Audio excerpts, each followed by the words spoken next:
সম্মানিত দেশবাসী, আজকে আপনাদের কাছে আমি একটাই কথা বলতে চাই। আতঙ্কিত জানোয়ার হাসান মাহমুদ বলতেছে বিএনপি নাকি খালেদা জিয়ার কথা ছাড়াই বিএনপি নির্বাচনে অংশগ্রহণ করতেছে। সে সে সারমজাদায় আতঙ্কিত জানোয়ার যে হিসাবে বলতেছে, সে মনে হচ্ছে যে বিএনপির মহাসচিব। তারা হচ্ছে যে আতঙ্কিত জানোয়ার, সবসময় আতঙ্কের মাঝে থাকে। সম্মানিত দেশবাসী, আপনারা দেখতেছেন গোপালগঞ্জের পুলিশ আজকে সম্পূর্ণ জাতিকে হত্যা করে চলতে যাচ্ছে। সশস্ত্রধারী সন্ত্রাসী হিসাবে বাংলাদেশে রূপান্তরিত করেছে অবৈধ বাকশালে সরকার। আজকে আজকে ছাত্রলীগের নেতা কর্মী এবং যুবলীগের নেতা কর্মী ডাকাতি করে এবং বিভিন্ন জায়গায় গুলি খায়, এগুলো পর্যন্ত আমরা দেখি। এই জাতের আর কত ধ্বংস দেখতে চাই।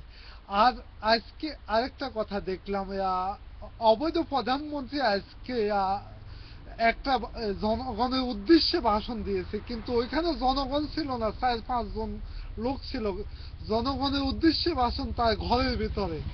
এখন বুঝতে পারেন সে ঘরের বাইরে যাওয়ার মতো তার ওরকম সৎ সাহস নাই। সম্মানিত দেশবাসী, আপনারা এখন আন্দোলনকে আরো তীব্র আকারে আনার জন্য আমি আহ্বান জানাচ্ছি। প্রতিটা থানার সামনে মানববন্ধন করে এই ডিজিটাল সন্ত্রাস হচ্ছে যায় থানার পুলিশ, এদেরকে আপনারা যখন যখন শাসন করতে পারবেন, তখন তখন এই দেশে গণতন্ত্র পূর্ণ আকারে উদ্ধার করতে পারবো আমরা।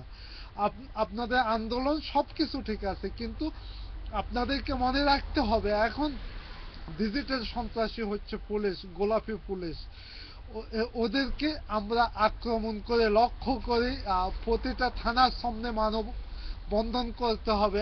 এখন আমাদের হাতে হাতিয়ার তুলে নেওয়ার সময় হয়ে গেছে। সালাউদ্দিন ভাই আজকে 12 দিন পর্যন্ত নিখোঁজ।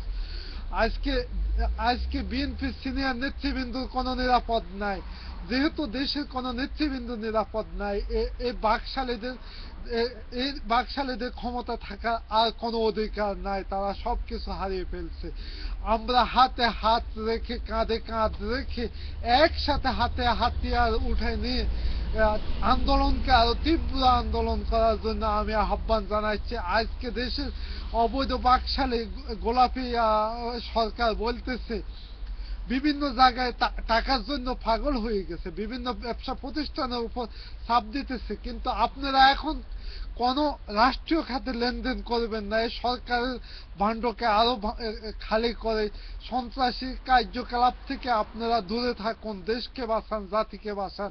দেশ নেত্রী বেগম খালেদা জিয়ার নেতৃত্বে আমরা দেশে গণতন্ত্রকে উদ্ধার করতে চাই। খোদা হাফেজ, বাংলাদেশ।